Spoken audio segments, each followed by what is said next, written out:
I'm going to start some information there, so if you need to see my stuff or find me or contact me, the information's there. And here we go. Okay. All right, so to introduce myself, my name is Martin Drayton. I'm from London originally. No, surely not. No, I've been out here since 99. If you don't understand me, too bad. This is English. This is what it's supposed to sound like. I started out like a lot of you guys as a kid modelling, but I was doing 99% aircraft.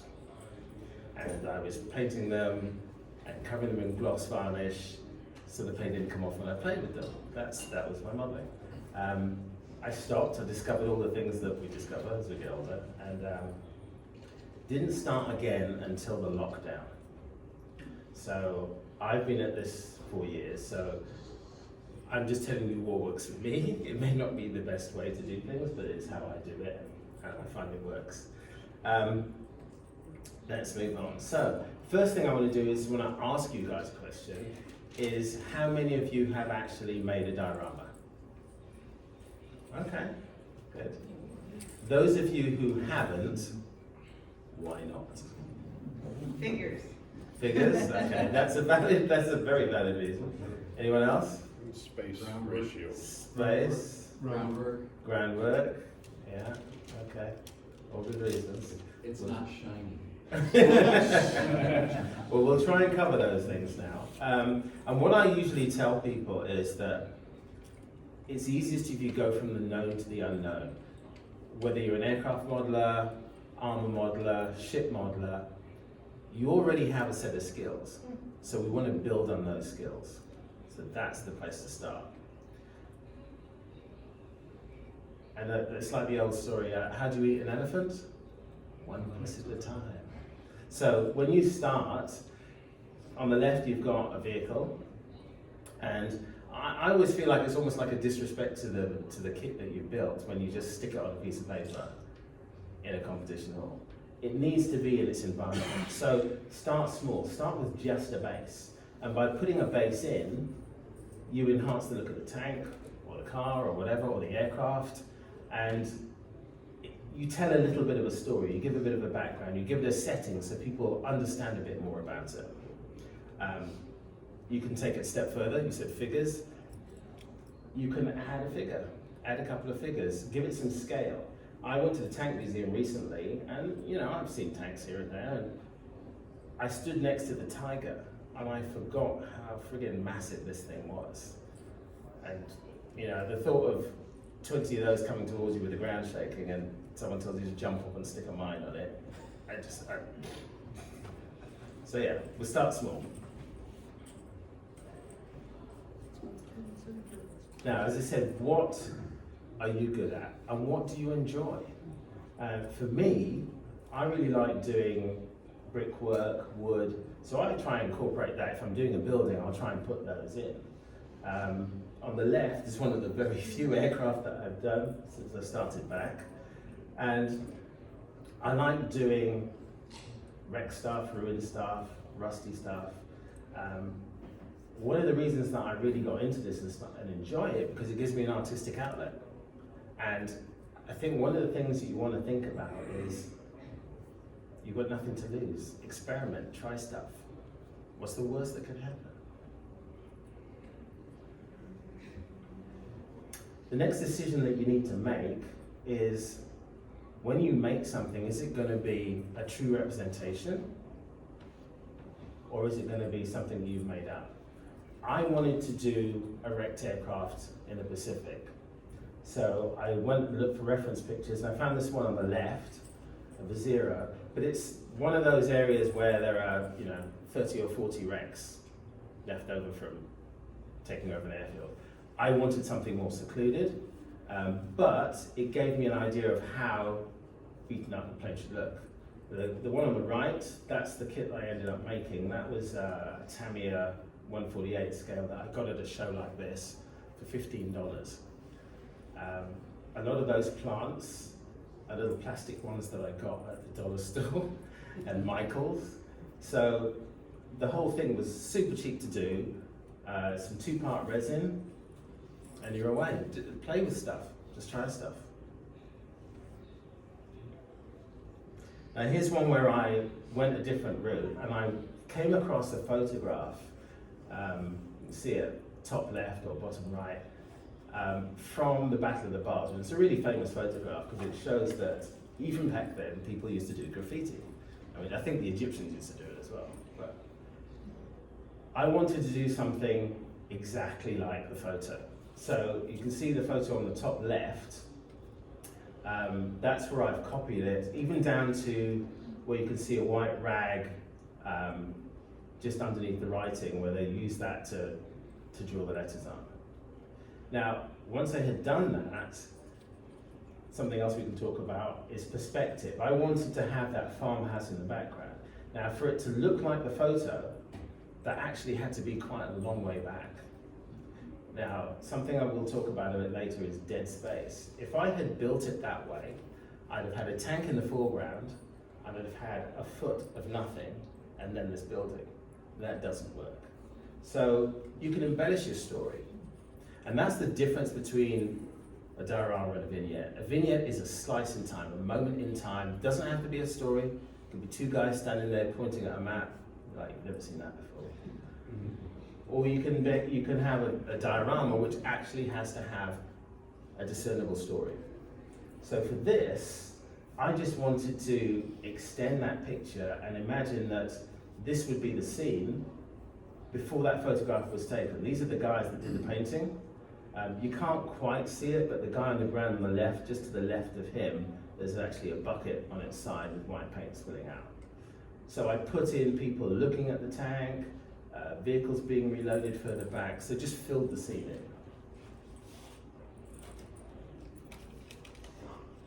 in. Now, practical stuff, background and base materials.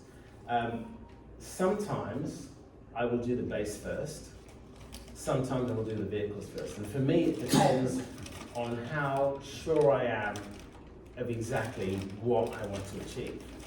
I've got one that I'm doing now, which is at the back of the bulge, and it's going to be a little big. It may never leave the house, but it's got to have 2 tanks and a vehicle on a bridge. That's quite a lot of acreage, but I don't know how much. So I'm going to do all the vehicles first, lay them out on a piece of paper, work out how big it is. This is a Pacific diorama I'm doing right now, and I know that I've got a Sherman tank on it, I've got a Japanese tank on it. I have various Shermans that I've built, so I could use that for the size. I've got a little Italian tank, same size. So I knew how much I needed. To build the base, I usually use foam. And if you see the top left picture, that pink stuff is XPS foam. You can get at Lowe's, Home Depot, any of those places. They sell it in sheets that's 2 feet by 2 feet, inch thick. It's like $8, $9, pretty cheap. The white stuff is foam core, which is foam with thin card on either side. That I got at the dollar store. Yes, I'm a cheapskate. So with that, I used stuck the foam to the base, and the second picture, I've taken something else that's really inexpensive, which is plaster of Paris. Now you can get a container of plaster of Paris about this big. It's like a giant quarter built thing. It's like $4 in Walmart. Mix that with water. Obviously, the proportion of water to powder will decide how thick and heavy it is. You don't want it super runny. You want it enough that you can spread it. And it dries and hardens, obviously, because of what it's for, very quickly. Okay. I'm not patient, so it means I can get this done in a short space of time. This actually, I should have put times on the bottom, because everything you see there, that whole thing, that was about 2 hours of work. When I get to the third stage, the brown stuff at the bottom of the picture, does anyone can figure out what that is, what that stuff is? Coffee grounds. Yes, he really is a cheapskate. So I used to make coffee for my wife every morning. I used to save the coffee grounds. I'd put them in a saucer, stick it outside, let it dry. She came home one day from Sprouts, I think it was, with a bag this big of used coffee beans. They give it away there for people for their gardens. So you go to one of these places, Whole Foods, wherever, you can get bags of coffee beans that are used that you can use as base material. It's awesome. And the way you fix it, you need to make a mix. White glue, just Elmer's glue, mix that 50-50 with water, all right? That's your glue. You take IPA, ideally in a spray bottle, 70%, 90%, again, you can get that at the supermarket, and you spray that on the base. You sprinkle on your coffee grounds, then you get a dropper. I usually spray a bit more IPA, and what the IPA does, it breaks up the surface tension. If you drop the 50-50 mix onto anything, it just sits there in a drop, right? You put IPA, you spray IPA on that, it spreads down. So you soak the area in IPA, and you take a dropper and you start dropping this 50-50 mix, it soaks in. By 3 or 4 hours, it's pretty firm. The stuff on the top left of that third picture, that is adhesive matting, adhesive moss matting from the dollar store. And that stuff you just peel the back off and stick it on, and you've got a base. You've got base material. Then you move down to picture number 4, bottom left. That's when I started using some commercial stuff. You know, the very fine turf that you see in bags. You can get it pretty cheaply. That stuff again, a couple of puffs of the IPA, sprinkle that around, a few drops of the white glue, done. You can just throw stuff at it. You know, there's and that's 5th picture. There are some paper plants there. A company called Gamers Grass. They're pretty new, and they do laser cut plants that are, again, you get a sheet with maybe 40 of the little clusters in it, and then you can combine them as well. That's pretty cheap. Also, plastic plants from the store from Michael's. You're seeing a pattern here. And then on the right, the last picture, I unified them by spraying them roughly the same color. And that's the first time I got the airbrush out. On picture number 3, I used a rattle can. I use rattle cans a lot.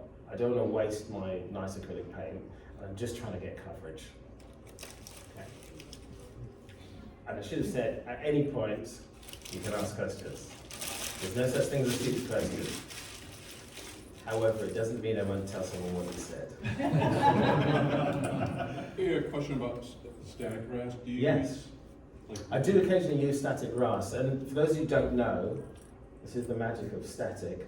You have an applicator that looks a bit like a flashlight. I was going to say torch, but you don't say that. Flashlight, with a little cup on the end, and this is finely shredded. What is supposed to be grass. I think it's a nylon material. That cup is full, and there's a metal grate over it. What you do, you switch it on, which puts a current through it, and there's a wire coming out of it with usually a metal prod of some kind. You touch that onto the base, and you sprinkle this over the top. Now, because of the static charge, it stands up. You have to have sprayed your 50-50 mix of white glue first, so it's got some reason to stand up and stick. And then once you move that away, it will dry with the grass in an upright position. It's awesome stuff. Warning, when you've done that, you need to ground the metal thing, and you tap the mesh, and you'll hear it spark, and you're good. If you don't do that, and you touch it, Ask you how you know? there you go. So same thing with the IPA, put that down on Yeah. the base and then IPA first, and then you start with the static grass holder. And again, with all of the diorama stuff, there are different ways to buy it. You can go for the stuff that the railway modelers use, and the static grass applicator is $50 or $150. You can go onto eBay and you can find it for $12. it still works. I've used it for 3 years now, it still works. So. Another thing you can do for a base setting, depending on what your diorama is, you can do cobblestones. And for cobblestones, there are 3 ways to do it. The first way is the labor-intensive way, is to take foam and to cut it into cubes. You'll see people on the internet will do that. It looks beautiful. Yeah, life's too short. I don't do that. So the first thing I discovered was that I could do it by, that picture on the top left, by taking a pencil with a rubber on the end, a razor on the end, taking the eraser out and then forming that piece of metal into roughly a square. And then you can imprint it. Just make sure that you rotate it every now and then so that it's not completely uniform. But that's another way to do it. That's what I've done on the left. And you can see on the right, this is how it looks when you're done with it. So it can be quite convincing. Is that something you could allocate out to your domestic or your wife? If she's amenable to doing that. It's something kids love to do, actually. Oh, yeah, there you go. Yeah. Get them involved. Yeah. So once you press it down, do you go back with like a pen or something to kind of round the edges? Yeah, so you can go back. Usually I use something like a toothpick, and you can run that along it. There's a version 3 you'll probably like more, but this is how version 2 looks. Once you treat it, you can use kind of rough gravel again with your 50-50 mix. Spread that out and just wait for it to dry. Sprinkle some of that, the green turf stuff. And reference pictures are great. Just put in mossy cobblestones and see what you come up. Okay. Now, version 3. Now, version 3, see top left, I've got some foam, and this is not the blue foam that I was talking about before, or the green foam. This is the stuff that AK do, and it is quite expensive. It's called balsa foam.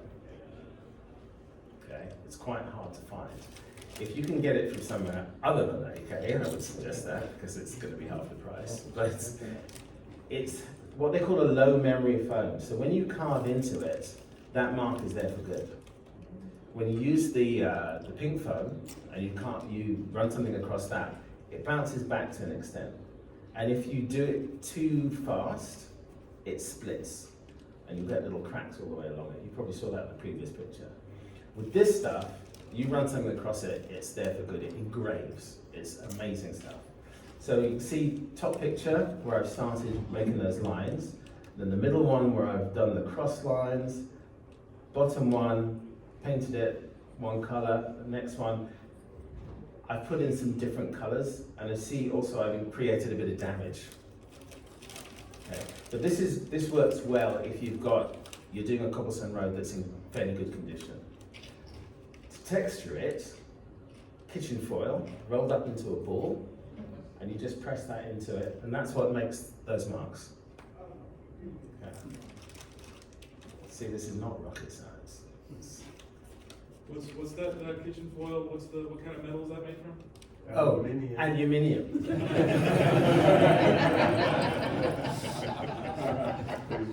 This is turning into an English lesson as well. Repeat after me, aluminium. What's that? Yeah. So another option, on the right, this is pink foam that I've scribed and made into kind of a runway area. So for those of you that are aircraft modelers, there's a nice, quick, easy way to have a very simple base. You have your piece of foam, draw some lines in it, use the toothpick to spread them out a bit, and then start painting.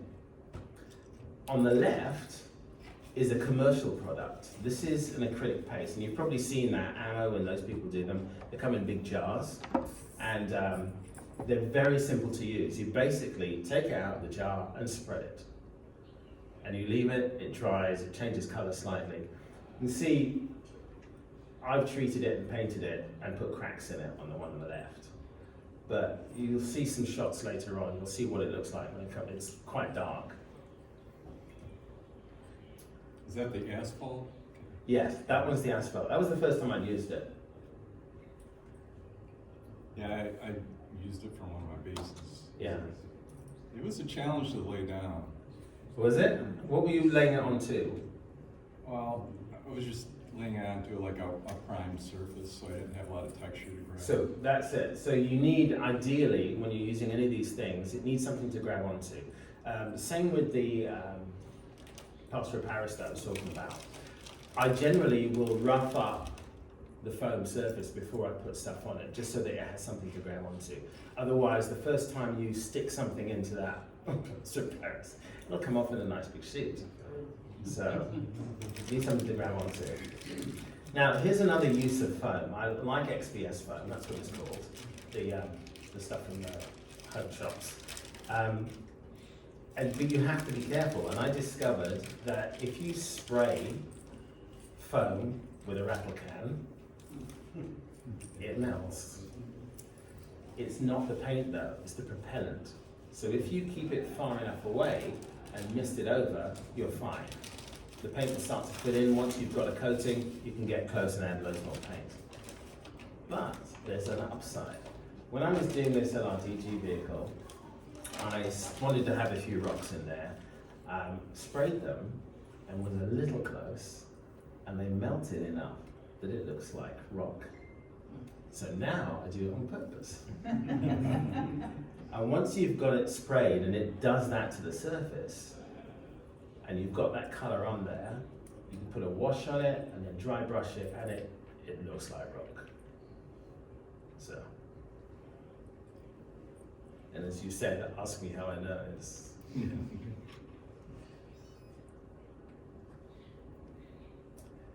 Now, anybody here do sci-fi? Oh, good. All right. So, back in the early days of the pandemic, I had to have an overnight sleep test, but you had to have your COVID test first and then isolate at home for 5 days before you went into the hospital. So I was 5 days in a room in our house with nothing to do. So I set myself a challenge of making a diorama just using stuff I could find in the house. So I raided the recycle drawer and see if you can notice a few things on here that might look familiar. These are Red Bull cans. That is the top of a detergent bottle. The ones up there with the different colours in them, my daughter had a set of nail varnish. You take the plastic cup off there, turn it over, paint the inside, boom, you've got weird alien things. That was from Toffee Apple that it came in.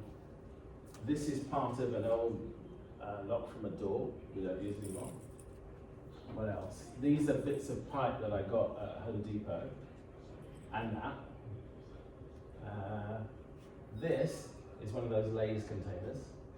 So I found stuff to do. That is from bubblegum. So there's loads of stuff around that you can use. Just have to have a bit of imagination, give it a go. You've got nothing to lose.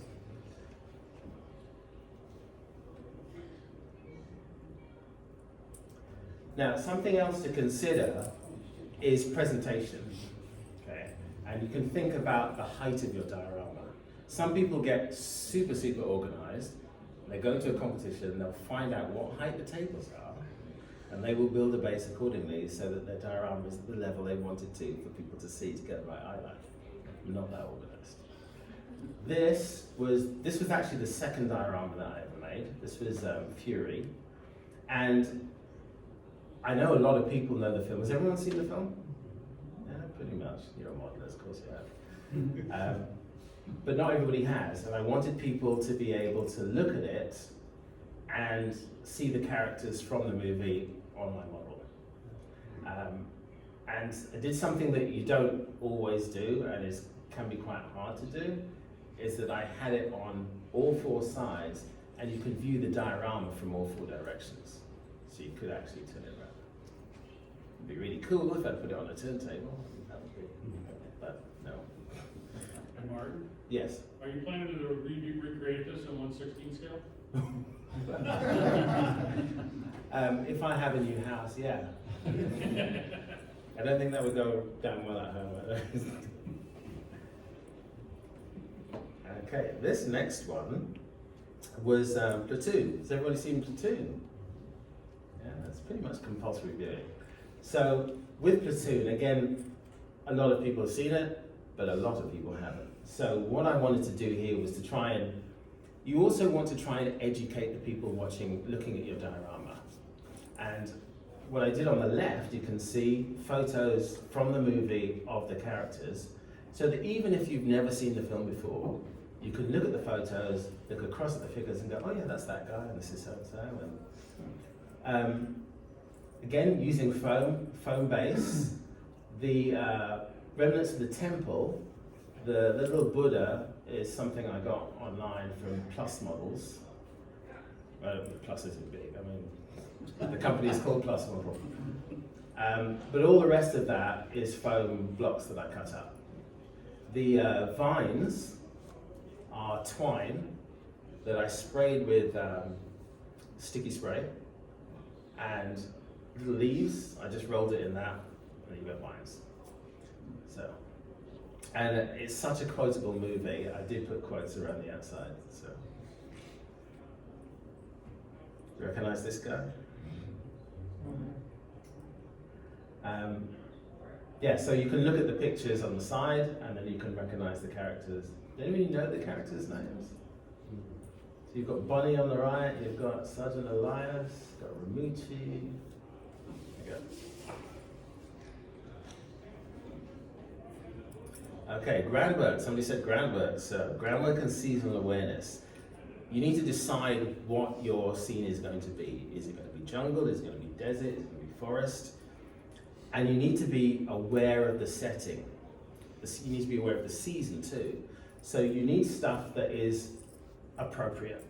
And the same when it comes to your figures. Your figures need to be dressed for the season that you're trying to depict. If you've got some figures you think they're really cool, you want to use these, but one of them has a winter coat on, the other one's in shirt sleeves, they're not going to go together. So that's stuff that you do need to think about.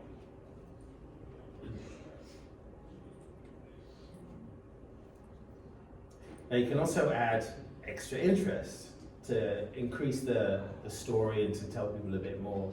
This abandoned P-38 that I did, I wanted to get across the picture that it was abandoned and that it was being absorbed by the jungle and so on, and animals were sitting on it, and I found these 3D printed birds online. This was the second attempt. The first ones I got were those mini art pigeons. I don't know if you've seen that set. They're not great. And I painted them, and they just looked like pigeons that were going to Pride. They didn't look, they didn't look very believable. So these are a lot better. But again, people will give you information, and someone wrote to me and said, well, actually those birds aren't actually resident in that area. They don't come from that area. I was like, I don't care. Don't listen to people. You can also have a bit of fun, which I did as well. We have 2 ginger cats at home, and I decided to immortalize them and put them in dioramas. So the top one, Simba, he's a bit of a big boy. He's on the right there, he's sitting on the oil cans. And then Emmy is Ammo Cat. I don't know, she's never actually ever been that helpful, so. She doesn't carry your rattle cans around the house? No, that's a brilliant idea. No, she actually eats dioramas, so yeah, she does. Modeling water could be a session on its own. And usually what most people will end up using is 2-part resin. There are lots of different products on the market. They're all pretty much the same. So just spend as little money as possible. They do an own brand one in Michael's that's not expensive. You have the adhesive, you have the resin, and you have the hardener, and it's a 50-50 mix. Now, be aware that when you use them, the resin is a lot runnier than the hardener. So when you mix it into the 2 cups and you pour it in, make sure you get all the hardener out. Again, ask me how I know. It will never ever harden if the proportion is wrong. Got a question? Do your cats ever invade your workspace? Often.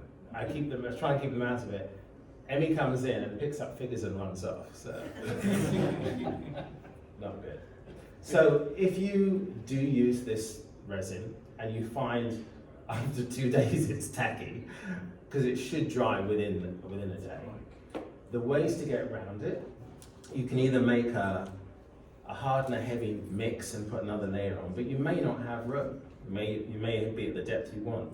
The other thing you can do, if your scene is not supposed to be still water, if you want some kind of action to it, you take white glue, full strength white glue, not 50-50, and you can take a brush, you dab it on, and then you can either take a straw, or if you're short of breath, you can take your airbrush and give it little puffs, and it will put waves in it. And you'll have just a little bit of movement on the water, and it looks realistic, and it sorts out your problem. With the two-part, have you had any problems with, what does it have, exothermic reactions? So the it heat? does get warm, and I'm laying it onto foam, and usually what I'll do is I'll seal the foam. I'll use either white glue or just paint, but the foam doesn't melt. I have had one incident, being impatient, I had poured some resin, and I put it on our balcony, and it was probably 90 degrees out there, and I came back, and I had never seen bubbles that big on anything. It was all, yeah, it didn't need any help with the heat. So, if you can, once you put your resin on, if you can cover the whole thing and leave it so you don't get dust on it, it's going to look much better. The other thing that will happen is bubbles will start to fall. Bubbles will start to come up. Now, there are several ways of getting rid of them. One way you'll see advertised a lot on the internet is people using like oven lighters and lighting the bubbles. IPA, IPA spray bottle that you used on the rest of the thing, just a couple of puffs, watch the bubbles disappear and burst like magic. On the one on the left, I actually wanted a few bubbles because it was a post-apocalyptic scene, and that's supposed to be some kind of acidy gunk. And you see that there are kind of stereotypes in diorama making. One of them is the teddy bear. He's in the water there. The other one is the skull, which, there's Paul, he wasn't here just now. He printed for me. And you see the oar marks on the boat, from the boat. That's white glue, just painted in circles.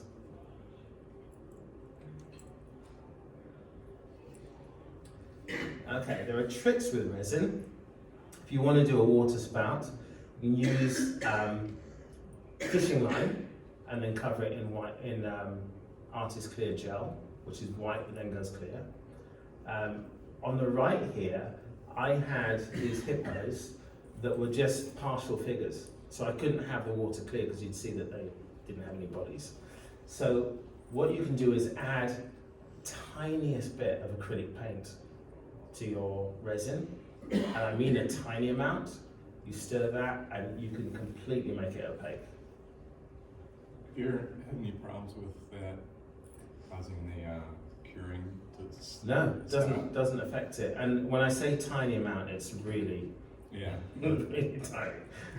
As in 5 drops? 10? One. 1 drop, okay. One, and not even a big one. Okay. If you put one big drop in, it's no longer going to be clear. It's that little that you put in. I can't believe how far it goes. When you get more adventurous, you can get into constructing buildings, because you'll probably find that there aren't a lot of companies in the US who are selling diorama buildings. There's a whole bunch in Europe, but if you order them, you're paying $30 in shipping. So I had a go at doing a building. This was the first one that I tried. And top left, you can see there's a company that does little bits and pieces of buildings. So I got a few bits and pieces. I got that orange foam. I carved it, painted it. Bottom left picture, you can see the lower picture that's had an oil wash compared to the one just above it. And then, bricks, you need mortar. So I got spackle, and I used the pink stuff because when it dries it goes white, so then you know it's dry. And then you just wipe it with a wet rag and it's left filled in the crevices. Have you ever tried building any of the mini art buildings? 'Cause there's, The mini art buildings are tough because they come on a sheet. yeah, they're back. You cut them off and then you've got a massive seam right down the brickwork. Yeah. No. So with this, on the left you can see these bamboo stir sticks. Anybody fly Delta? Okay, if you get a cocktail you may see those. I'm just recycling, that's all I'm doing. Coffee shops. So what I did was, you can see top left, you can see those 50-cent paints, acrylic paints, yeah, cheapskate. Put some of those in water, dip those in, take them out, add another colour, dip some more in, take them out, and carry on. So you end up with like 5 different shades of wood. And then when I apply them to the building, I mix them up and I don't look as I pull one out, so they're completely random. So you get a nice random pan.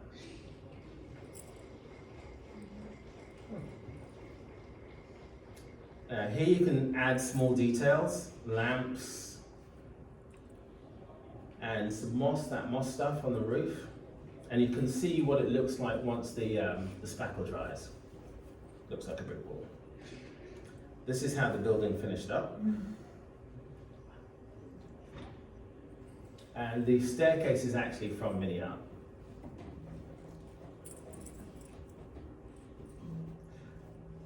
Now, building weathering. Get reference pictures. People will think you look a bit strange, but get reference pictures.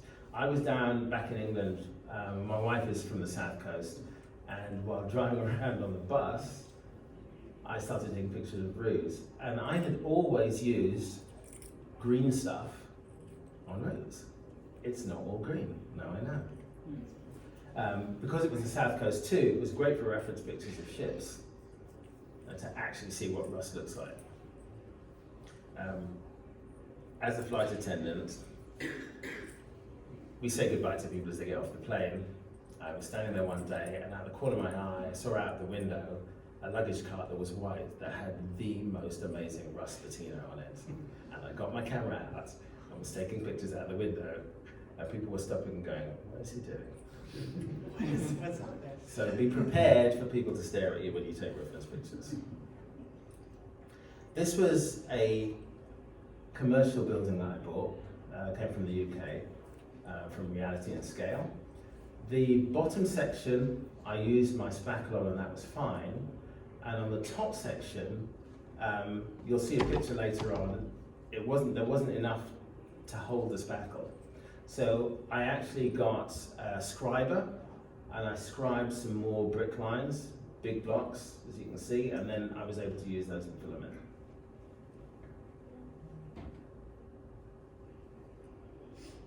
Now, weathering vehicles, aircraft and ships. I'm not telling you how to actually weathering. What I'm saying is the weathering needs to match what they're on. And most of the time, if I do a vehicle before I do the base, I won't do the final pigment weathering or any of that yet. I wait until I've done the base so that I can weather both of those together so the stuff actually matches.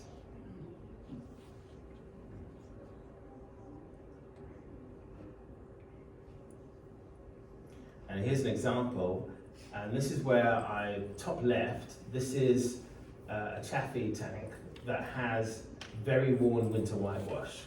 So if I'm making a base to match that tank,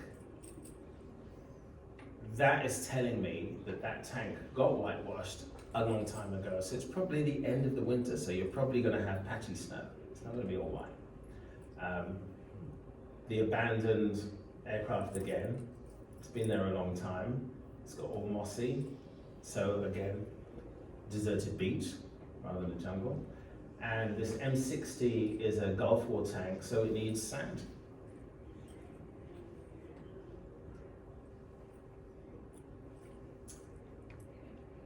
Here, you can see the vehicle on the left, various bullet holes, oil stain underneath, and you can see there's loot in the back. So again, just the vehicle alone will tell you a story. Some people were looting and they got shot up. On the right, the fact that there are shell casings in the bottom of this half track tells you they probably weren't fighting very long ago. So again, it's another layer of your story. With figures, the figures too need to match, and their condition can tell you a lot about what's going on. On the right, these British tankers, shirt sleeves, one hasn't got a hat on, it's probably summer, it could be Normandy. On the left, you can see these Germans are not doing so well.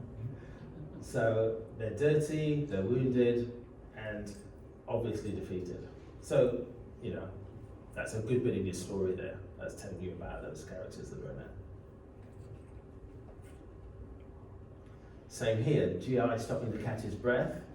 He's pretty dusty and dirty, but you see he's got gloves on, and you see the guy behind him, the German behind him, is in a long coat. So it's going to be autumn, winter, it's not warm. On the right, you've got guys from Vietnam. You can see the guy on the right, his pants are ripped. The other one has a 1,000-yard stare. They've been fighting a while. Again, it's all adding to your story. Now, the size. It's too big. Every man has wanted to hear those words, I'm sure. So, on the left here, you've got a Stalingrad diorama. On the right, you've got that Chaffee. That's not the whole diorama, that's our back garden. That's the view from our garden. That's not, I didn't put all those trees in. So. But yeah, deciding size, and as I said, you need to decide how big your diorama or your vignette needs to be, and the answer is big enough to tell your story. Shep Payne, you've probably heard of him, he was a visionary diorama builder, and he set a lot of the ground rules that we stick to. And one of the things that he noticed was that people have a lot more interest in a scene if it's not perpendicular, if it's at an angle.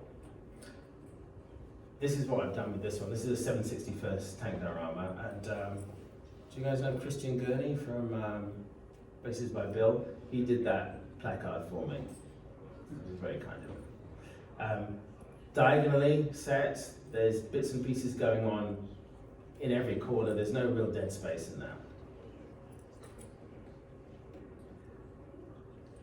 Now, one downside, when you do a diagonal scene, you can end up with corners with nothing in them. Okay. On the one on the top left, Lunchtime in Africa, you can see bottom right corner, there's a hippo. Top left corner is the actual vehicle. Top right is the lion. Bottom left is another hippo. So you've got something going on everywhere, but they're not overpowering the scene. The main part of the scene is the stuff that's happening in the middle. And I don't know if you can read that. It says, but the guy with the sound recording equipment is saying to the cameraman, start again because I can really hear your stomach growling. Bottom right, this scene here, you've got the vehicle pretty much in the middle of the scene. Bottom right, I've got a figure. Bottom left, I've got a bench and a drain. And top left, I've got a fountain. We'll look at that bit a bit more. As I said, you've got a main story, you've got an overriding story, and you've got little sub things going on. Here, in that corner, you have a fountain, and you have a young soldier who, by his body language, he's not having a good time. This is the end of the war, they're getting hammered. And they've sent him to get water, and the reason that this is again, more information, the water canister there, you probably can't see it in the picture, but it has shiny varnish around the bottom of it. So he's already got the water and he's just sat there, he's just pissed off. Now, another little sub-story, with your fountain, you've got pigeons and you've got a cat. So there's something else going on as well. So when I build my dioramas, I like to put extra little features in, so the more observant viewer gets more out of it. Filling in that dead space, you can use a classic 55-gallon barrel, boxes, crates. This is mostly stuff from Value Gear. Do you ever put Easter eggs in your? Yeah, I've done that. Yeah, it's good fun to do. Believability. So on the left here is an ambush scene. This one's actually called Fatal Attraction. So you've got a woman sitting on the vehicle, and these guys have driven up in their post-apocalyptic snowplow type thing, and they're coming over to see her. But there's a guy behind there with a gun. There's another one around the corner. There's another one under the stairs at the back. And it has to be believable that they would walk into that trap and not see these guys. I think the only thing that's not believable in that is that a cat is actually helping you. On the right, you haven't seen the whole diorama, but these are Russians going across a patch of water, and they're about to go up some stairs at the side of a quay. Above them is a 75mm gun that's firing off, so it's believable. They wouldn't hear them in the water.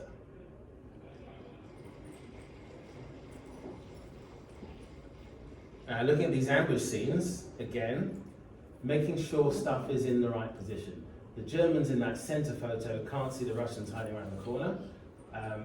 They can't see the ones coming up from the dockside. Top left is a guy behind a fountain. Bottom left, guy with an RPG. And you can just see the vehicle just in view there, so they can't see him. And then bottom right is from that same scene, it's the guy who's behind the stairs, and another one at the top of the stairs on the balcony. So just making sure stuff works with careful figure placement.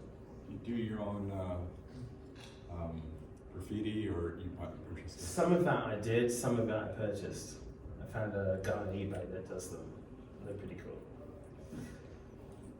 Now, trust the process. I mentioned before on the far right, a building that I'd tried to use the spack on, it didn't really work. So I had to rescribe that and then do it again.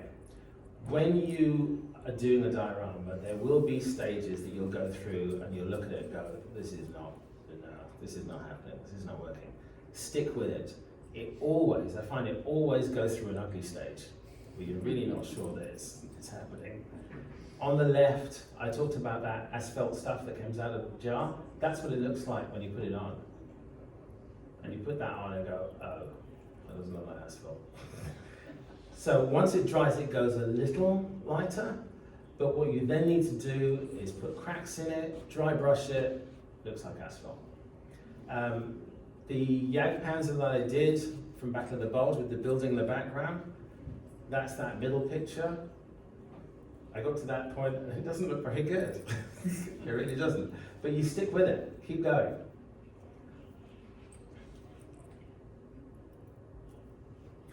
As for sources of inspiration, that 761st tank diorama, I did that after reading this book on the left by Kareem Abdul-Jabbar, yes, that one. And that made me want to build something to honor that unit. On the far right, Adam Makos, he did Devotion. You guys might have seen that movie about a Korean War pilot. He also did Higher Call, about the Luftwaffe guy who decided not to shoot down a B-17. But this is his book Spearhead, and it is about the crew that fought a Panther outside Cologne Cathedral that was all caught on film. It's one of the few tank battles of World War II that's all on film. It's all on YouTube, you can see it. So I have bought a Pershing, and I've got some figures, and I'm going to do that one soon. We went to IPMS show in Vegas, and went to Battlefield Vegas, and I saw my first Pacific Sherman. Growing up in Europe, you learn about the battle in Western Europe, a little bit about the Eastern Front, you don't really learn about the Pacific. So I hadn't had much of an interest in building anything in the Pacific until I saw this tank. It's just so cool with the wood on the sides. So I'm doing that right now. That's what that jungle scene is for. Now, where else do you get inspiration from? Movies.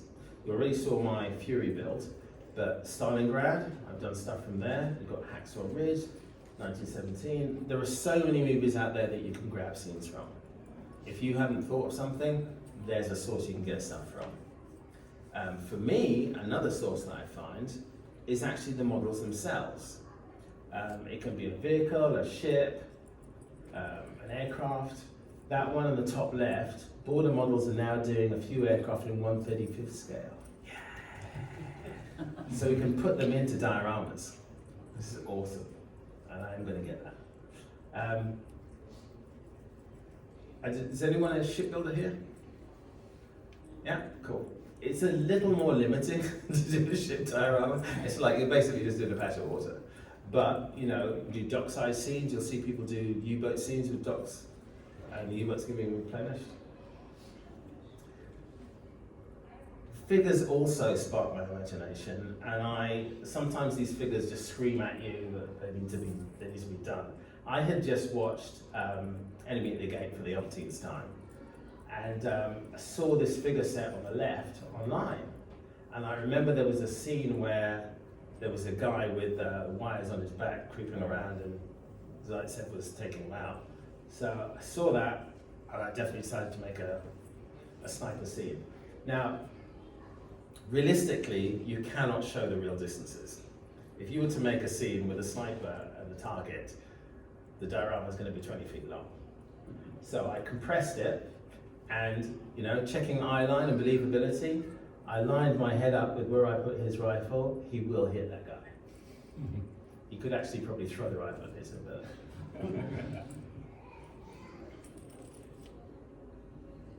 Now, moving on to another section completely, several of you know that I am a flight attendant, and I do spend probably 20 days of the month on the road. I realized that I was losing out on an awful lot of modeling time, because when the 10 days when I'm home, I can't just squirrel away in my model room and ignore my family. So I decided I would try and build on the road. Prior to this, I had started trying to get trips through my company to places that had museums, so I could kill two birds with one stone. These are some of the museums I went to. Bottom left is Smithsonian. Top right is it's in Ogden. Where was that? Hill Air Force Base. And the one on the top left, I can't remember. It's a museum on an airport in California that's privately owned. Everything this guy owns flies. And he's even got Hitler's six-wheel Mercedes staff car that I'm getting chills now. He drove in Paris in 1940, and it sits there with the door open like he's just got out. It's like, ooh. Anyway.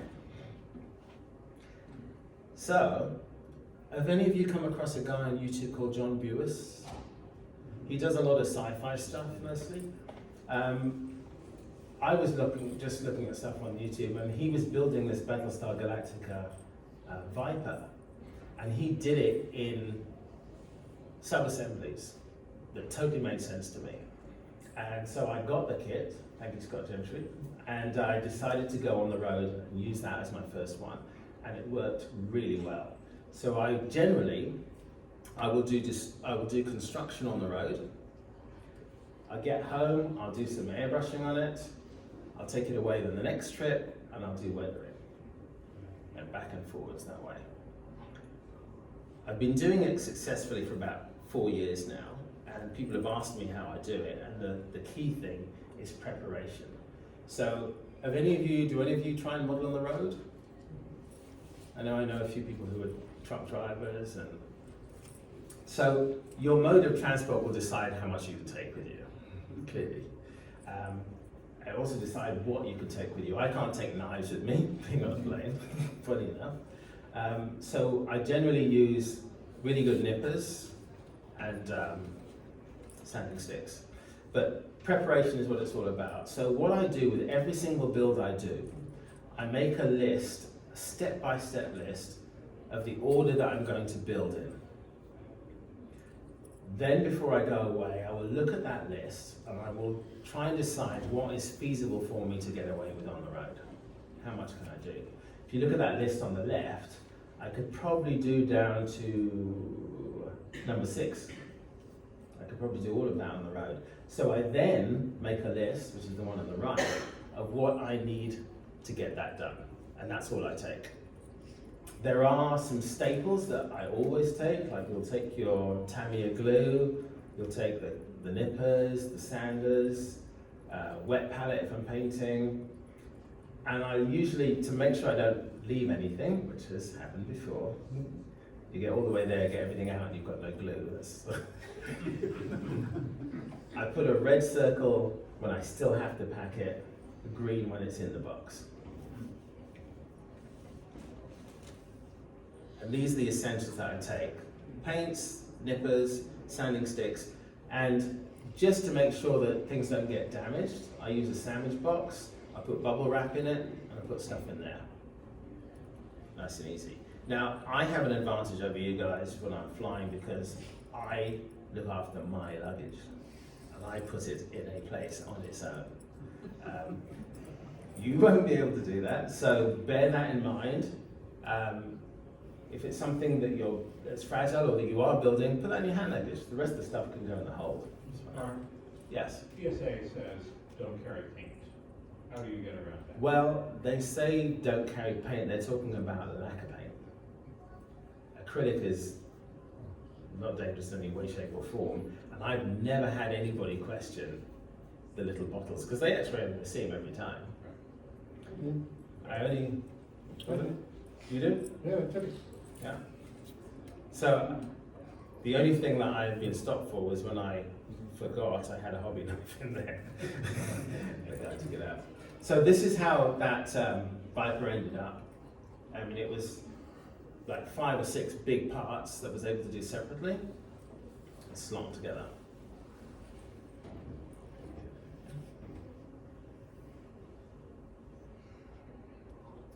All right, so far I've done spacecraft, aircraft, armor, machine and Krieger, even a small boat. There are other things, if you don't want to actually build, there are other things you can do. Figures are fantastic to do on the road. Putting together tank tracks, painting stowage, painting ordnance, you know. Do it then, and then when you get home and you're building your kit, that bit is already done. I know ordnance is a pain in the butt for aircraft builders. Just paint it while you're away.